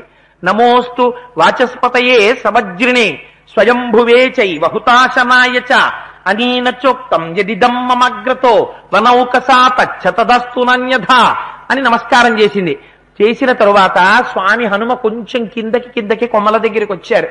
వచ్చి అమ్మ వంక చూసి, అమ్మా నేను అబద్ధం చెప్పలేదమ్మా, నేను యథార్థం చెప్పానమ్మా, నేను రామదూతనమ్మా, సుగ్రీవుని సచివుణ్ణమ్మా, నన్ను నమ్మమ్మా, ఆశ్వాసం పొందమ్మా అన్నారు. అంటే అమ్మ అంటుంది, కళ్యాణి బదగాదేయం లౌకికీ ప్రతిభాతిమా ఏతి జీవంతి మానందో నరం వర్ష శతాదపి అంది. ఎవరు 100 సంవత్సరములు, మనుష్యుడికి ఆయుర్దాయం శతమానం భవతి శతాజు పురుష శతేంద్రియ ఆయుష్దేవేంద్రియే ప్రతిష్టతి. 100 సంవత్సరములు పూర్ణాయుర్దాయం. ఎవడు 100 సంవత్సరముల జీవితాన్ని పండించుకుంటాడో, ఉత్సాహంతో నిలబడతాడో, వాడు ఏదో ఒక నాటికి శుభవార్త వింటాడు జీవితంలో. నేను బహుశా ప్రాణములు విడిచిపెట్టకుండా నిలబడినందుకు ఈ శుభవార్త వినగలిగాను. అంటే ఏది ప్రమాదం? ఎట్టి పరిస్థితులలో జీవితాన్ని మాత్రం అంతం చేసుకోకూడదు తనంత తాను అని అమ్మ ఈ మాట చెప్తే హనుమ అంటారు, అమ్మా నువ్వెవరమ్మా? సురాణం మసురాణం వా నాగగంధర్వ రక్షసాం యక్షాణం కిన్నెరాణం వా కాంస్త్వం భవసి శోభనే. అమ్మా నువ్వు రావణేన జనస్థానాబలాద్యపకృతా ఇది సీతాత్మసి భద్రంతే తన్మమాచక్షపృచ్ఛత. అమ్మా నువ్వు దేవతలకు చెందిన దానివా, యక్షులకు చెందిన దానివా, గంధర్వులకు చెందిన దానివా, కిన్నెరులకు చెందిన దానివా, కింపురుషులకు చెందిన దానివా, వశిష్ఠుడి మీద అలిగి వచ్చిన అరుంధతివా, అగస్త్యుడి మీద అలిగి వచ్చిన లోపాముద్రవా, దేవతాకాంతవా? నిన్ను చూస్తుంటే అమ్మా నీ పాదములు భూమి మీద ఆంతున్నాయి, అందుచేత నువ్వు దేవతాస్త్రీవి కావు. నీలో రాజలక్షణములు కనపడుతున్నాయి కాబట్టి నువ్వు ఖచ్చితంగా క్షత్రియ వంశానికి సంబంధించినటువంటి ఇల్లాలివై ఎవరో ఒక మహారాజు భార్యవై ఉంటావని నేను అనుకుంటున్నాను. అమ్మా ఒకవేళ నువ్వు కానీ జనస్థానంలో రావణుని చేత అపహరింపబడిన మాయమ్మ సీతమ్మ తల్లివి కాదు కదా అన్నారు. ఆయన ఎప్పుడో గుర్తుపట్టారు ఈ విషయాన్ని. కావలసినదేమిటి? సమాశ్వాసాన్ని అమ్మ పొందాలి. ఆయన యందు అమ్మకి విశ్వాసం ఏర్పడాలి. విశ్వాసం ఏర్పడిందని గుర్తేమిటి? తన నోటితో చెప్పాలి, అవును నేనే సీతమ్మని అని. అంటే బాహ్య స్మృతిలోకి వచ్చి తన యందు విశ్వాసం కుదిరింది. విశ్వాసం కుదిరాక వస్తువు ఇవ్వాలి ఉంగరాన్ని. అసలు ముందు విశ్వాసం కుదరకుండా ఉంగరం ఇస్తే ఇన్ని మాయలు చెయ్యగలిగిన వాడు, జింకని సృష్టించగలిగిన వాడు రామనామాంకితమైన ఒక ఉంగరాన్ని సృష్టించలేడని అమ్మాయి నమ్ముతుంది. అందుకని ఉంగరం చూస్తే నమ్మదు. అందుకని ముందేది కలగాలి? మాట చేత ఆశ్వాసమును కల్పించాలి. చచ్చిపోతున్న వాళ్ళని మాటతో బతికించారు హనుమ. వాక్కుకున్న శక్తిని నిరూపించింది కాబట్టి కాండ సుందరకాండ. నీకొక్కడికే మాట ఉంది ప్రపంచంలో. నీ మాట చేత 1000 మంది బతకాలి. నీ మాట వ్యగ్రత ఉండకూడదు. ఒక్కొక్కడు మాట మాట్లాడితే పొడుచుకు చచ్చిపోవాలనిపిస్తుంది. అలా మాట తీరుండడం, అంత కర్కశంగా మాట్లాడడం, అంత పరుషంగా మాట్లాడడం, లోపల రాక్షసుడున్నాడని గుర్తు. పైగా ఒక సమర్థన చేసుకుంటుంటారు, నాకు ఇంతే అలవాటు. ఏమిటి నీకు ఇంతే అలవాటు? మార్చుకో. అలా కుదరదు. నువ్వు మనిషిగా పుట్టావు కాబట్టి నీ అలవాటు మార్చుకోవాలి. సాధుగా మాట్లాడడం నేర్చుకో. వేరొకరిని మాట చేత హింసించేటటువంటి అధికారం నీకు లేదు. ఇది కూడా పాపమే. మాట చేత ఇతరుల మనస్సు బాధపడేటట్టు మాట్లాడడం కూడా పాపం కిందే లెక్క కడతారు. నిరంతర పాపం చెయ్యకు. నువ్వు నీ మాటని మృదువుగా మాట్లాడడం నేర్చుకో అని ఆ తల్లి ఆ మాట యొక్క గొప్పతనాన్ని ఆవిష్కరింపబడింది సుందరకాండలో. ఇది చెప్పిన తరువాత తల్లింది, నాయన పృథివ్యా రాజసింహానాం ముఖ్యస్య నృపాత్మజ తథా దశరథస్యాహం శత్రుసైన్య ప్రతాపినః నృషా దశరథస్యాహం శత్రుసైన్య ప్రతాపినః దుహిత జనకస్యాహం శత్రుసైన్య ప్రతాపినః అని భార్య సీతాచనామనామ్యాహం భార్య రామస్య ధీమతః అంది. పృథివ్యా రాజసింహానాం ముఖ్యస్య విదితాత్మనః. ఈ పృథివీ మండలాన్ని ఏలినటువంటి రాజులలో చాలా పేరుగణించినటువంటి రాజుగారు ఒక ఆయన ఉన్నాడు. స్నుషా దశరథస్యాహం శత్రు సైన్య ప్రతాపినః. శత్రు సైన్యాన్నంతటినీ కూడా చీల్చి చెండాడగలిగినటువంటి దశరథ మహారాజు గారి యొక్క పెద్ద కోడల్ని నేను. స్త్రీ వివాహం అయిపోయిన తరువాత ఎవరైనా పలకరించి, అమ్మ మీరెవరమ్మా అని అడిగితే, నేను ఫలానా వారి కోడలనండి అని చెప్పాలి. మామగారు పొంగిపోతాట మాట విని. మామగారిలా కోడలి క్షేమాన్ని కోరుకునేటటువంటి వ్యక్తి ప్రపంచంలో ఇంకొకడు ఉండడు. అసలు నాకనిపిస్తుంది ఒక్కొక్క నాడు తండ్రి కూడా సరిపోడు ఇంకా మామగారి పక్కన. ఎందుకంటే మామగారికి కోడల్ని చూసుకునేటప్పటికి అంత ప్రేమ వచ్చేస్తుందిట. అందుకే మామగారు సంతోషించేటట్టుగా కోడలు ప్రవర్తిస్తే చాలు, ఆ ఇల్లు వృద్ధిలోకి వచ్చేస్తుంది. మామగారు దైవంతో సమానం. అటువంటి మామగారు విద్యాబుద్ధులు నేర్పించి తన కుమారుణ్ణి పెంచి ప్రయోజకుణ్ణి చేసి మీ చేతిలో పెట్టి మీ ఇద్దరి యొక్క నీడలో తన జీవితాన్ని వెళ్ళబుచ్చుకోవాలనుకుంటాడు. అనుకుంటే ఫలితాన్ని నువ్వందుకుని ఆయన్ని పురుగుని చూసినట్టు చూసి కొడుకు కూడా అలా మాట్లాడేటట్టు చేస్తే ఆ పాపము ఎంత గొప్ప పాపము. అందుకని మామ కోడల్ని ఒక తండ్రి కన్నా ఎక్కువగా కోడల్ని చూడాలి. కోడలు మామగారిని అంత భక్తితో నమస్కారం చేసి ఆదరించాలి.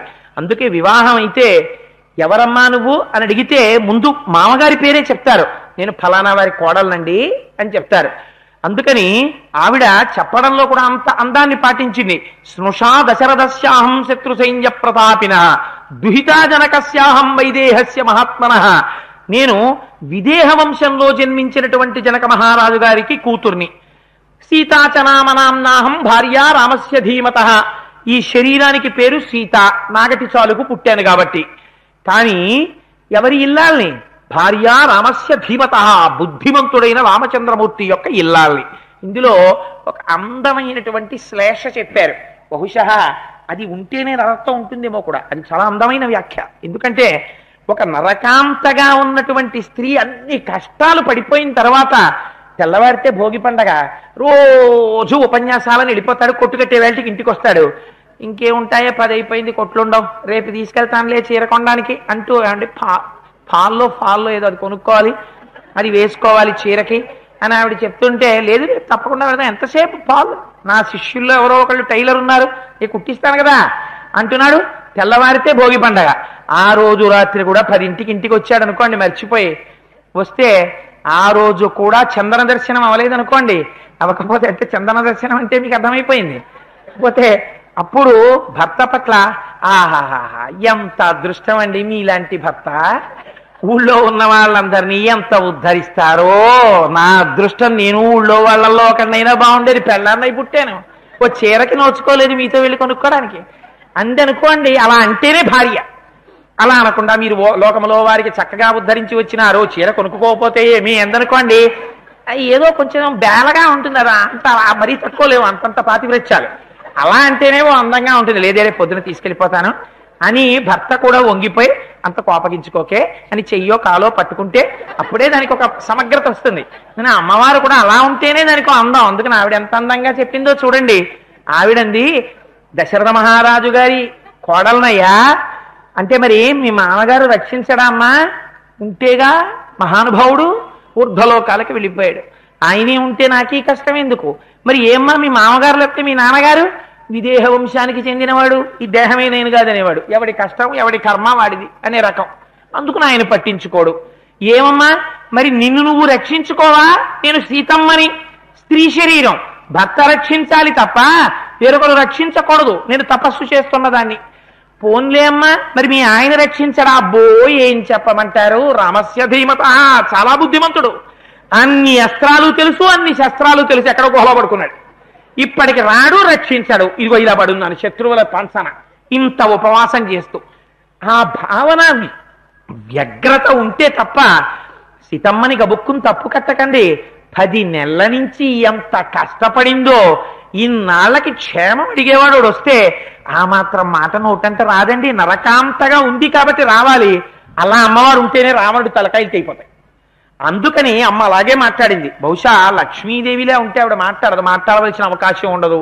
నిత్యానపాయనీం నిరవద్యాం దేవదేవ దివ్య మహిషీం అఖిల జగన్మాతరం అస్మన్మాతరం అశరణ్య శరణ్యాం అనన్య అని ఓ నమస్కారం చేసేస్తాం కదా. అందుకని ఇంకా ఆవిడ జగన్మాతగా ఉండిపోతుంది. కానీ ఇక్కడ నరకాంతగా ఉంది. అందుకని అలాగే మాట్లాడింది. మాట్లాడితే ఎప్పుడైతే నేను సీతమ్మని అందో తన గురించి చెప్పింది కాబట్టి నన్ను నమ్మింది. ఇది హనుమకి కావలసింది.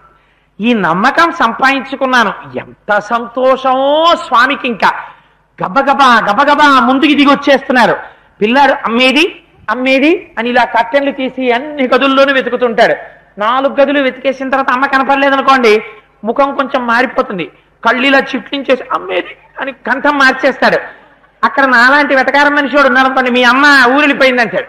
వాడు పాపం ఏడుపు లంఘించుకుంటాడు. ఏడుపు లంఘించుకుని మా అమ్మేది ఏడుపు మొదలెడతాడు.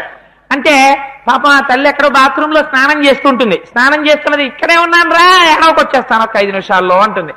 అని పాపం గబగబా చీర చుట్టుకుని బయటికి రాగానే అమ్మ ఇక్కడ ఉన్నావా అని వాడు పరిగెత్తుకు వెళ్ళిపోయి ఒకసారి కౌలించేసుకుంటాడు. అమ్మ మాట విన్నాక అమ్మ తన దగ్గరికి వెళ్ళిపోవాలని పిల్లాడికి ఎంత తాపత్రయం ఉంటుందో, సీతమ్మ దగ్గరికి వెళ్ళి ఆవిడ పాదాల దగ్గర కూర్చోవాలని మా స్వామి హనుమకి అంత పూనిక.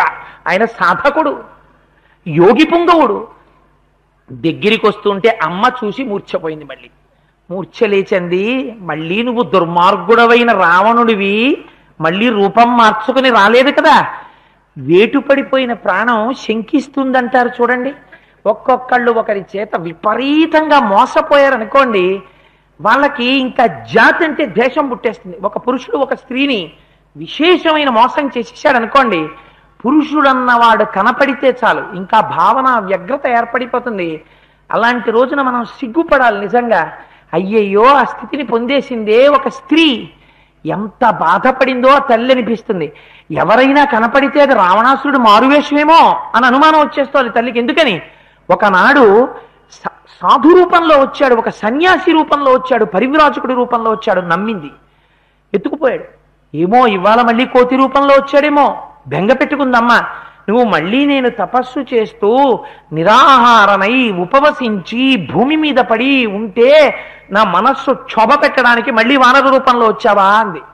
అని ఒక్కసారి స్వామి హనుమవంక చూసి మనస్సులో అనుకుంటుంది, ఏమిటో ఈ ఈ వానరాన్ని చూస్తే నాకు అలా అనిపించట్లేదు, మనస్సులోంచి ప్రీతి పొంగువారుతోంది. ఎందుచేతనో చూస్తే ఈ హనుమ అటువంటి వారు కారు అనిపిస్తోంది. 10 మాటలు అనరము అనడం నాకు ఇష్టం ఉండదు. అందుకని పేరు చెప్తున్నాను. సీతమ్మ అనదగా తెలిసే వరకు జగన్మాతగా ఆవిడికి తెలుసు, అందుకని అన్నా దోషం లేదు. అందుకని ఈ హనుమ ఎవరో నాకు తెలుసు, హనుమద్రామాయణము అని హనుమ రాసుకున్నారు. అందులో ఒక మాట అంటారు స్వామి హనుమ, మొట్టమొదటిసారి సీతమ్మ తల్లి నా వంక చూసినప్పుడు కొన్ని సంవత్సరముల పాటు పిల్లవాడికి తల్లి దూరంగా ఉండి మళ్ళీ పిల్లవాడు కనపడినప్పుడు అమ్మ కొడుకుని ఎలా చూసుకుందో అలా ఆ అమ్మ జానకీదేవి నా వంక చూసింది అని హనుమద్ రామాయణంలో రాసుకున్నారు ఆయన. అందుచేత చూస్తే పుత్రసముడిగా భావించింది ఏమిటో కొడుకులా అనిపిస్తోంది అంటాం. ఒక్కొక్క స్త్రీ తెల్లటి జుత్తుతో ఒడిలిపోయినటువంటి చర్మంతో వణుకుతున్న చేతులతో దగ్గరికి వచ్చి నమస్కారం పెట్టబోయారనుకోండి, గభాలన అమ్మ జ్ఞాపకానికి వస్తుంది. వచ్చి గబుక్కుని 2 చేతులు పట్టుకుని అమ్మ నమస్కారం చేయకండి అమ్మా, మిమ్మల్ని చూస్తే మా అమ్మ జ్ఞాపకానికి వస్తోందమ్మా అంటాం. గబుక్కులు ఎక్కడో సుతారంగా మీటుతుంది హృదయాన్ని ఆ ఆకృతి. అలా హనుమని చూడగానే అమ్మకి పుత్రవాత్సల్యం జనించింది. ఎందుచేత ఆ స్వరూపం అటువంటిది, ఆ స్వభావం అటువంటిది. ఇది సుందరకాండ. బాహ్యంలో వానరం, సీతమ్మ తల్లిలో పుత్రవాత్సల్యాన్ని రగుల్కొల్పగలిగినటువంటి నడువడి. ఇది కాదా సౌందర్యం అంటే? ఇది కాదా సుందరకాండ అంటే? అటువంటి హనుమని చూసి అమ్మ అంటుంది, నాయనా నువ్వెవరో నాకు యథార్థంగా చెప్పు అంది. అంటే మహానుభావుడు మళ్ళీ రామకథ అంతా చెప్పాడు. 1కి 10 మాటలు రామకథ చెప్పబడుతుంది సుందరకాండలో. ఆయన అంటారు, అమ్మా సుగ్రీవుడితో చిలిమి చేసినటువంటి రామచంద్రమూర్తి వాలి సంహారం చేసిన తరువాత నువ్వు వెళ్ళిపోయిన తరువాత ముందు జటాయువుతో మాట్లాడారమ్మా. జటాయువు ప్రాణాలు విడిచిపెట్టిందమ్మా. కబంధుడు కనపడ్డాటమ్మా. ఆ తర్వాత సుగ్రీవుడి దగ్గరికి వచ్చారమ్మా. కిష్కింధ చేరాక వాలి సంహారం చేశారమ్మా. సుగ్రీవుడికి పట్టాభిషేకం చేశారమ్మా. సుగ్రీవుడు వర్షాకాలం వెళ్ళిపోయిన తరువాత వానరములను పంపించారమ్మా. దక్షిణానికి వచ్చినటువంటి వానరములన్నీ ఆ స్వయం ప్రభా బిలంలో ఉండిపోయాయమ్మా. బయటికి వచ్చిన తరువాత తీరా సముద్రం దాకా వచ్చిన తరువాత ఎలా గడచి వెళ్లాలో తెలియక మిగిలిన వానరములు అంగదుడనేటటువంటి యువరాజు నాయకత్వంలో అక్కడ నిలబడిపోయాయమ్మా. నన్ను హనుమా అంటారు తల్లి. నేను కేసరి అనబడేటటువంటి వానరుడు శంబరాసురుడనేటటువంటి రాక్షసుణ్ణి సంహరించాడు. ఆయన భార్య అయినటువంటి ఆ అంజనాదేవి యొక్క క్షేత్రముగా వాయుదేవుని యొక్క కుమారుణ్ణమ్మా నేను. నన్ను హనుమ అని పిలుస్తారు. నేను పుట్టగానే సూర్యుణ్ణి ఫలమనుకుని తినే పదార్థం అనుకుని ఆకాశంలోకి వెళ్ళాను. ఇంద్రుడు వజ్రం పెట్టి కొట్టాడమ్మా. కింద పడ్డాను. నా ఎడమ దవడ సొట్టబడింది. సొట్టబడిన హనువులున్నవాణ్ణి కాబట్టి నన్ను హనుమ అని పిలిచారమ్మా. అమ్మా నేను నీ కుమారుడి వంటి వాడినమ్మా. నేను రామదూతనమ్మా. రాముడి పాదములు పట్టి బతుకుతున్నవాణ్ణమ్మా. రాముడు లాంటి వ్యక్తి ప్రపంచంలో లేడమ్మా. ఆయనకి సమస్త అస్త్ర శస్త్రములు తెలుసమ్మా. రాముడే బాణప్రయోగం చేసిన రోజున తుచ్చ రాక్షసుడు రావణుడు ఏపాటమ్మా. రాముడు నీ కోసం బెంగ పెట్టుకుని ఉన్నాడు తల్లి. నీ జాడ తెలియగానే రాముడు వచ్చి నిన్ను రక్షిస్తాడు. నన్ను నమ్మమ్మా అని ఆశ్వాసమును పొందు తల్లి అని మరొక్కసారి సీతమ్మ తల్లి శోకమును విడిచిపెట్టాలని సీతమ్మకి మళ్ళీ రామకథ ఒక్కసారి చెప్పారు. చెప్తే అమ్మ అగ్ని పరీక్ష పెట్టింది స్వామి హనుమకి. ఆవిడంది, కథే రామేణ సంసర్గ కథం జానాసి లక్ష్మణం నరాణం వానరాణాంచ కథమాసీత్ సమాగమః ఏన రామస్య లింగాని లక్ష్మణస్య చ వానర తాని భూయత్ సమాచక్ష్వా నమాం శోక సమావిశేత్. నువ్వు వానరుడవు, రాముడు నరుడు. నరవానరములకు సమాగమం ఎలా కుదిరింది? నువ్వు రాముణ్ణి ఎలా ఉపాసన చేశావు? 1కి 10 మాటలు నేను రామభక్తుణ్ణి రామభక్తుణ్ణి రామభక్తుణ్ణి రాముడంత గొప్పవాడు రాముడంత గొప్పవాడు అంటున్నావు కదా. నాకు ఒక కోరికుందో, నమాం శోక సమావిశేత్. శోకము పోవాలంటే నేను రాముని యొక్క గుణగణములు వినాలి. రాముడి యొక్క స్వరూపాన్ని ఒక్కసారి వినాలి. ఏది?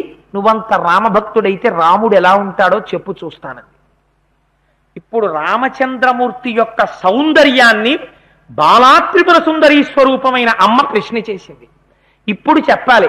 అమ్మ దగ్గరుంటే చెప్పగలను కానమ్మా, రాముడంటే బాగుంటాడమ్మా, పొడుగ్గా ఉంటాడు, కానీ అలా అడిగితే బొత్తిగా నేనేం చెప్పగలనమ్మా అన్నాడు అనుకోండి, అది ఉపాసన కాదు. నువ్వు ధ్యాన శ్లోకం చదివేటప్పటికీ నీకు ఆపాదమస్తకం ఆ దేవతాస్వరూపం నీ కళ్ళ ముందు కనపడాలి. అమ్మవారి చీర కుచ్చిళ్ల దగ్గర నుంచి, అమ్మవారి పాదాల దగ్గర నుంచి, పాదాలకి వ్రాయబడినటువంటి పసుపు, దాని మీద లత్తుక, అమ్మవారి తెల్లటి గోళ్ళు, అందులోంచి వస్తున్న కాంతి, అమ్మవారి పాదాల మీద ఉన్న పద్మాలు నువ్వు శిరస్సు ఉంచి అమ్మవారి పాదాల మీద నీ శిరస్సు పెడితే ఆ లత్తుక నీ నుదుటికి అంటుకుంటే పసుపు వాసన నీ ముక్కులోకి వెడుతుంటే రెండు పక్కల ఏనుగులు నిలబడి అభిషేకం చేస్తున్న తడితో కూడిన తామర పువ్వులు నీ మీద పడుతుంటే అమ్మవారి యొక్క స్వరూపం ఎలా ఉంటుందో ప్రాతస్మరామి లలితావదనారవిందం బింబాధరం ప్రధులమౌక్తిక శోభినాసం ఆకర్ణ దీర్ఘనయనం మణికుండిలాఢ్యం మందస్మితం మృదు మనోజ్వల ఫాలదేశం అని ఒక్కసారి ఆపాదమస్తకం నువ్వు తలుచుకోగలిగితే చెప్పగలిగితే నువ్వు ఉపాసకుడవు. నీకు ఇక్కడ నిలబడింది పూజామందిరం. పూజామందిరం అక్కడ, నువ్వు ఇక్కడ ఉన్నంత కాలము అది నీలోకి రాలేదు. ఏదొచ్చింది? సంసారం వచ్చింది. మీ అబ్బాయి పుట్టుమచ్చలు రాయాలండి, ఎక్కడుంటాయి? మా అబ్బాయి పుట్టుమచ్చ ఎడమ కన్ను రెప్ప ఇలా వేస్తే ఈ కొలుకుకి పక్కన ఉంటుందండి. ఎలా తెలుసు నీకంతలా? నీ కొడుకు ఎడమ కంటి రెప్ప వేస్తే కొలికిలో ఉన్న చిన్న పుట్టుమచ్చ నీకు జ్ఞాపకం. ఎవ్వరికీ కనపడనటువంటి గుహ్య భాగములలో మా అబ్బాయికి తొడకి పైకి వెడితే తేనెలా ఎర్రటి ఇంత పుట్టుమచ్చ ఉంటుందండి అని చెప్తావు. ఎలా చెప్పావు? నువ్వు ఉపాసన చేశావు. నీ కొడుకుని ఆపాదమస్తకం చూసుకుని ముద్దు మీద ముద్దు, ముద్దు మీద ముద్దు. మా నాన్నగారి కాళ్ళు ఎంత బాగుంటాయో అని కాళ్ళు ముద్దులు, చిన్ని వేళ్ళు ఎంత బాగున్నాయో అని వేళ్ళు ముద్దులు, గోళ్ళు ఎంత బాగున్నాయో ఇంటింటి గోళ్ళు చూడు చూడు చూడు చూడు ఇంత వేలు, దానికి ఒక చిన్న గోరు ఎంత బాగుందో గోరు అని ఆ గోరు ముద్దులు వదిలిపెట్టకుండా అంగుళం అంగుళం ముద్దులు పెట్టేశావే నీ కొడుకుని. ముద్దులు పెట్టుకుంటున్నప్పుడు చూసావా ఈశ్వరి మన వాడికి పుట్టుమచ్చ ఎక్కడుందో అని పుట్టుమచ్చలు ఎక్కడున్నాయో ధారణ చేసేసావే. నీ తర్వాత ఎప్పుడో వచ్చిన నీ కొడుకు మీద మమకారంతో నువ్వంత ధారణ చేసి చెప్పగలిగితే నిన్ను నిలబడుతున్న భగవంతుని యొక్క స్వరూపం నువ్వు చెప్పలేకపోతే, నీ పూజా మందిరంలో ఉన్న మూర్తి యొక్క ఉపాసన చేసి ఆ స్వరూపాన్ని నువ్వు చెప్పలేకపోతే నువ్వు భగవంతుణ్ణి తప్ప మిగిలినవన్నీ నీ గుండెల్లో పెట్టుకున్నావు. ఇది సుందరకాండ. అమ్మ ప్రశ్న చేసింది ఏది చెప్పు? రాముడిని చూస్తాను. బాహ్యమునందు నువ్వు వానరుడవు, రాముడు నరుడు. ఎలా కుదిరింది మీ ఇద్దరికి సమాగమం? అయితే అమ్మ నీకెందుకు చెప్పాలి అంటావేమో. ఎందుకు అడుగుతున్నానో తెలుసా? పరీక్షిస్తున్నానని అమ్మ అనదు. తాను ఉపకారం పొందబోతున్నట్టుగా ఉంది ఇక్కడ నరకాంతగా. అటువంటి తల్లి ఏది చెప్పు చూస్తాను అనొచ్చా? అనకూడదు. అందుకని ఎంత గొప్ప మాట అంది, నమాం శోక సమావిశేత్. ఆ రామ కథ, రామమూర్తి, రామ సౌందర్యం వింటే నా శోకం పోతుందయ్యా అంది. సుందరకాండలో ప్రిస్క్రిప్షన్ రాసి ఇచ్చేసింది అమ్మవారు. పిచ్చాడా, సుందరకాండలో రాముని యొక్క వర్ణన నువ్వు వింటే నీ శోకం కూడా పోతుంది. ఇంత శోకం పొందుతున్న నా శోకమే పోతుంటే రామ సౌందర్యాన్ని విని నీ శోకం ఎందుకు పోదు? నా శోకం కన్నా గొప్ప శోకమా నీ శోకం? సీతమ్మ కన్నా కష్టంలో ఉన్నామా మనం? అమ్మ మార్గాన్ని మనకి నిర్దేశన చేస్తోంది ఇవాళ. అందుకని ఒక్కసారి చెప్పవయ్యా ఎలా ఉంటాడో రాముని యొక్క సౌందర్యం అంది. అంటే ఆయన నవ్వి అన్నాడు, అమ్మా నీకు తెలియదా? నన్ను ప్రశ్న వేశావు, చెప్తానమ్మా. ఏది గొప్ప విషయం? పలాచార్య స్వామి గారి ఇంటికి వెళ్ళి ఓ రోజున కూర్చోవాయి కోటేశ్వరరావు కూర్చున్నాను. కూర్చుంటే అచచ ఛేద సద్భావం లక్ష్మణస్య మహాత్మన భరతాయ అప్రమేయాయ గుహో గహనగోచర. ఇది శ్లోకానికి అర్థం చెప్పన్నారు. ఏదో వచ్చిరాని మాటలు. స్వామి ఆ శ్లోకానికి మీరు ఎంత వ్యాఖ్యానం చేశారో నాకు జ్ఞాపకం ఉంది, కానీ మీ దగ్గర నేను ఆ శ్లోకానికి వ్యాఖ్యానం చెప్పనా అన్నాను. ఆయన అన్నారు, అలా అని వెళ్ళిపోతే నాకు తృప్తి ఉంటుందా? ఆ శ్లోకానికి నువ్వు తాత్పర్యం చెప్తుంటే వీడు ఆ శ్లోకాన్ని ఎంత బాగా అర్థం చేసుకున్నాడని నాకు ఎంత సంతోషంగా ఉంటుంది. చెప్పవయ్యా కోటేశ్వరరావు అన్నారు. భక్తులకు ఉండవలసిన లక్షణం చూడండి. వాడికి ఏమొచ్చు? వాడు నాకు చెప్పడం ఏమిటి శ్లోకం తాత్పర్యం అనుకుంటే ఇవాళ నేను ఇన్ని మాటలు వారిని తలుచుకుని నమస్కారం చెయ్యను. వాడు ఎలాంటి వాడైతే ఏమిటి, వాడికి ఏమొస్తే ఏమిటి? వాడి దగ్గర ఒక శ్లోకం విని అబ్బాయి ఎంత చక్కగా చెప్పావురా నాన్న అంటే it's a Pat on his shoulder. వాడు ముందుకెడతారు. ఇంకాను ఇది మహాపురుషులకు ఉండవలసిన లక్షణం, నిరుత్సాహపరచడం కాదు. ఎంత అందంగా మాట్లాడారో చూడండి. అందుకని అమ్మంది నమాం శోక సమావిశేత్. నా శోకం పోతుందయ్యా, ఒక్కసారి చెప్పవయ్యా ఆ రాముడి యొక్క సౌందర్యాన్ని చెప్పు అంది. అమ్మ రామ సౌందర్యోపాసనం చేస్తోంది. రాముడి గురించి 4 మాటలు వింటే చాలట పోతుంది అమ్మవారి దుఃఖం. అంటే స్వామి హనుమ పరవశించిపోయి అబ్బా నేను చెప్పనమ్మా పాట పాడమన్నారు అనుకోండి, కొంతమంది సంగీతం నేర్చుకుంటారు. ఏది పాప పాట పాడు అన్నాం అనుకోండి, అబ్బా నేను పాట పాడనండి, పాట పాడనండి. అలా కాదమ్మా, పర్వాలేదు పాడమ్మా అన్నాం అనుకోండి, పాడతానండి.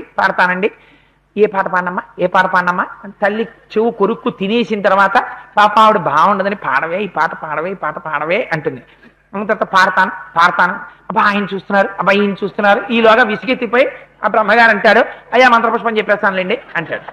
అందుకని అదే భక్తి ఉంటే కదపగానే పైకి ప్రవహించి రావాలి, ఉండలేక పైకి తన్నుకుని వచ్చేస్తే అది కీర్తనం అంటే. అందుకే అన్నమాచార్యుల వారి కీర్తనలు బతికి బట్ట కట్టాయంటే పరవశించిపోయి గుండెల్లోంచి పైకొచ్చాయి.